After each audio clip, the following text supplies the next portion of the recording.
everybody, it's Goodvibes Cosentino. I am dropping in because I want to have a moment of silence for all the women and men that passed away today, 19 years ago.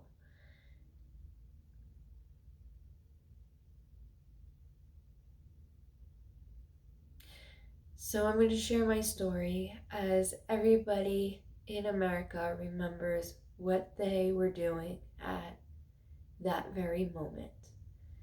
And I'm going to share my story. So I was 15 years old in 10th grade, and I just walked into my classroom. I think it was like my second period. I was in high school, so I think it was in my second period, and the teacher had the radio on, and all I heard was plane. And I'm thinking to myself, I remember exactly. I was thinking, oh no, we're going to learn about something about wars. And then all of a sudden she goes, shh, stop, everybody, stop.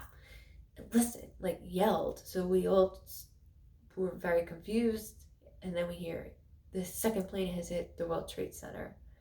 Realization kicked in very quickly, not only for me, but for all the students and the teachers. Not even a second later, on the intercom, the principal says, all students report to buses, you're being let out. So in New York, most of our parents, majority of our parents, worked in the city. So it was a worrisome. We were freaking out. We didn't know if this was going to happen on the island, if it was going to happen again. And plus, our parents are all in the city right now. So I decided to go to my friend's house instead of going straight home, which later got my hand beat. Got it from mom, definitely. Not realizing as a teenager what fully was going on, but knowing that the look on my stepfather's face, which he just retired, and that maybe what a lot of people don't know is that if you just retired or was retired, you were called immediately.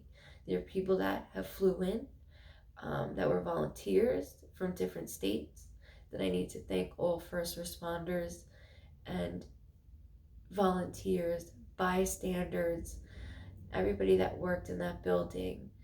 I think of you every year on this day. My stepfather's face said it all.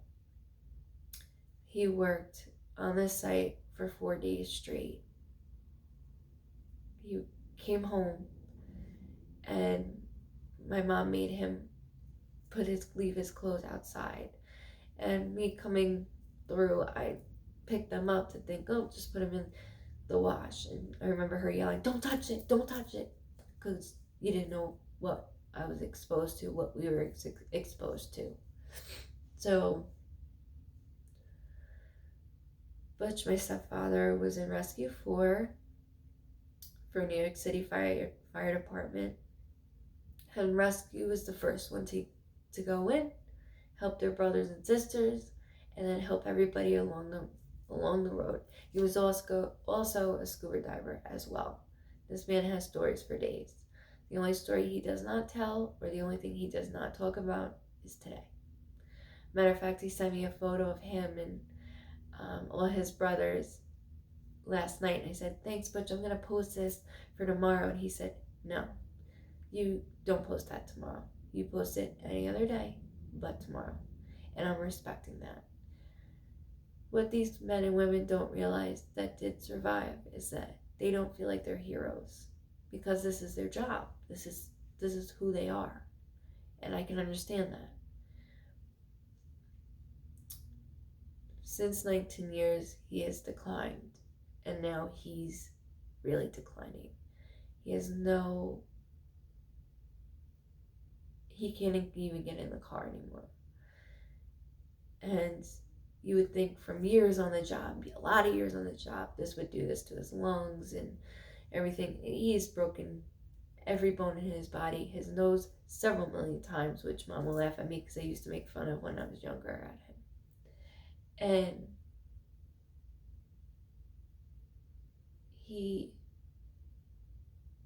every year he has to go back to New York to visit the fire department doctor because every month or so they add on a new disease from the World Trade Center. So we have an idea of what's going on. But the men and women that survived feel like they shouldn't have. So for 19 years, living in my house has been a roller coaster. This day, every year, I get that pit in my stomach, just like for my brother, because you remember everything. And I need you to know that you are a hero. Your grandson loves to hear stories. We all do. The only thing he doesn't say is anything about today.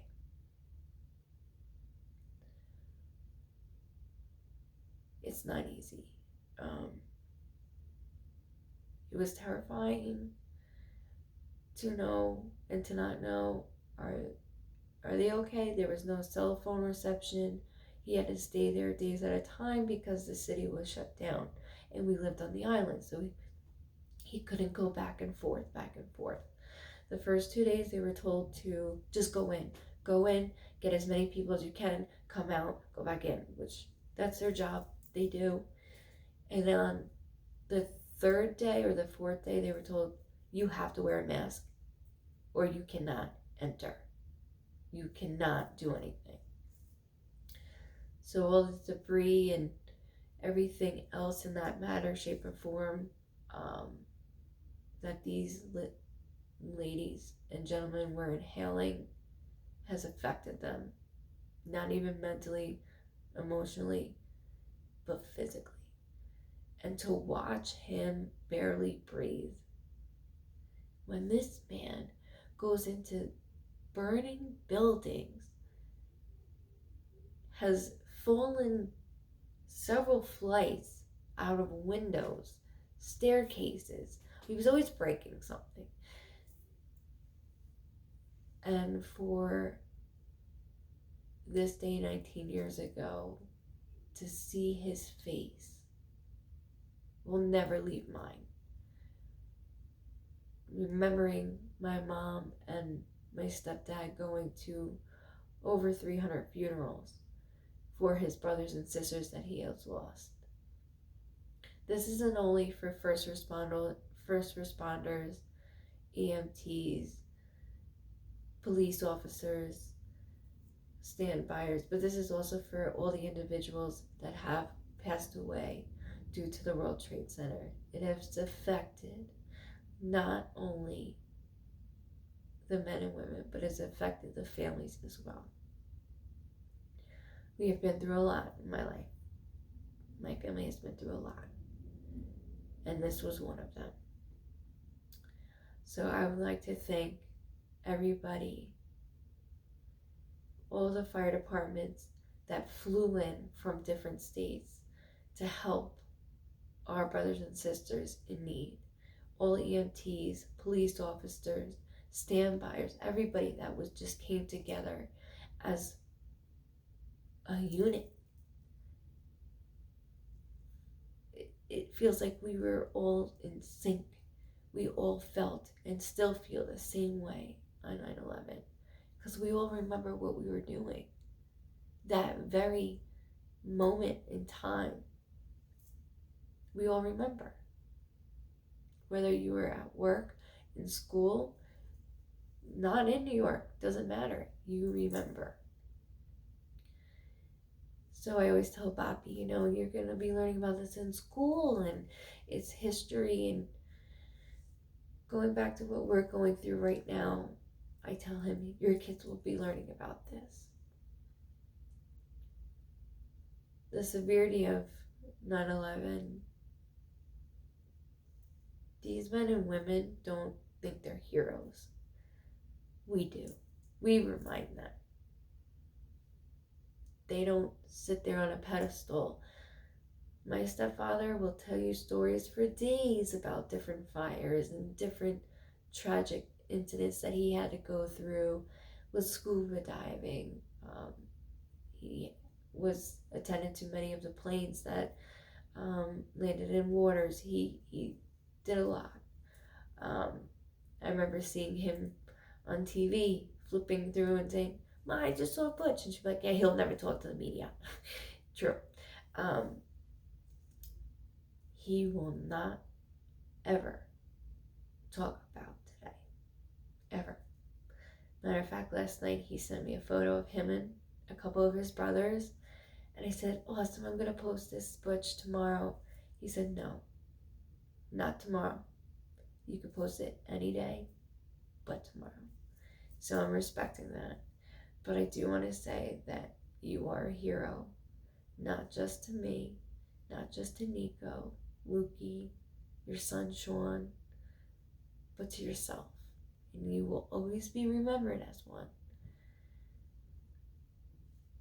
In the line of duty, men and women that survived 9/11 feel that they should have went that day. I'm only speaking for my own family, nobody else is, so not to offend anybody else. I'm just speaking from my own family. It's been very difficult, and now that he can barely move, it's really affecting everybody. And I just need to remind you that you're still that hero. I remember him coming in with all his gear one time, and I was like, "I'm gonna put it on." It was like 10, 11. And he said, "All right, go ahead." So Luke's putting the jacket on me, the boots, the pants. Then I get to the heavy, it wasn't the tank, it was something heavier, and I just went, because it was so heavy. And there's so many stories of good times. And Rescue 4, Popeye, mind you, everybody in that firehouse, you were always so amazing, and you still are to this day. I want to thank everybody from first responders to the bystanders to the men and women that were in both buildings. Please remember them today as well. They're the ones that are heroes. So many stories out there that people don't hear that has helped men and women today through getting out of that building before thinking as quick as they could.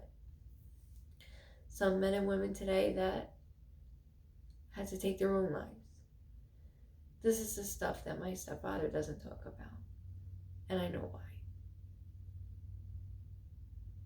There's tapes on it, and I tell my son all the time, Google your great pop up. Google pop up. He'll be right on there,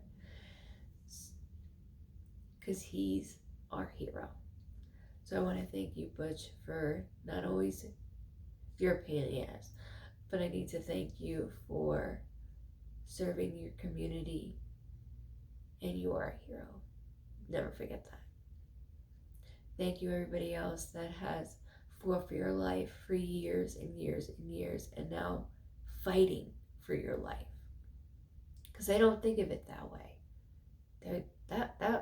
They are the job. That wasn't a job. They are the job. Where now these men and women are dropping like flies from a new disease that's been added to the list of 9/11. The bystanders that have it.